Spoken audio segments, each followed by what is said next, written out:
Hello friends, welcome to my solutions.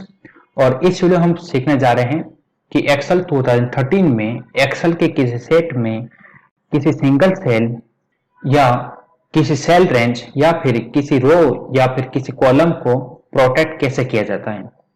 इससे पहले हमने वीडियो देखा था जिसमें हमने एक्सेल शीट को प्रोटेक्ट किया था।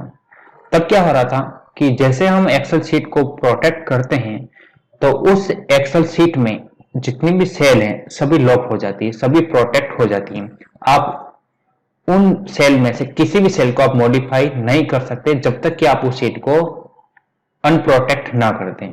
ठीक है। अब हमें ऐसी कंडीशन यहाँ पर क्रिएट नहीं करनी। हमें कैसा चाहिए कि हमें सभी सेल को लॉक नहीं करना है, हमें किसी पर्टिकुलर सेल या सेल रेंज को ही प्रोटेक्ट करना है। ठीक है।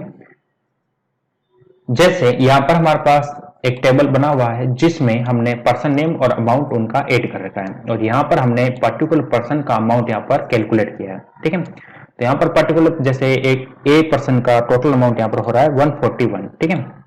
अब मैं क्या चाहता हूं कि यूजर इस सोर्स डेटा को एडिट कर पाए, मॉडिफाई कर पाए, लेकिन ये जो फंक्शन हमने यहाँ पे यूज किया है इस सेल में, इस सेल को वो मॉडिफाई नहीं कर सके। ठीक है। ऐसी हमें परमिशंस क्रिएट करनी है। ठीक है। तो इसके लिए सबसे पहले आपको क्या करना है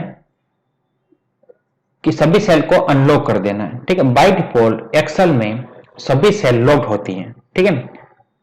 तो सबसे पहले आपको क्या करना है, सभी सेल को अनलॉक कर देना। यहां से सभी सेल को सिलेक्ट कीजिए इस एरो बटन से, या फिर आप कंट्रोल ए भी यूज कर सकते हैं सभी सेल को सिलेक्ट करने के लिए। और उसके बाद यहां पर क्लिक कीजिए तो एक फॉर्मेट सेल विजार्ड ओपन होगा और इस विजार्ड को ओपन करने के लिए आप Ctrl+1 की भी शॉर्टकट की भी आप यूज कर सकते हैं। इसके अलावा Ctrl+Shift+F भी आप यूज कर सकते हैं।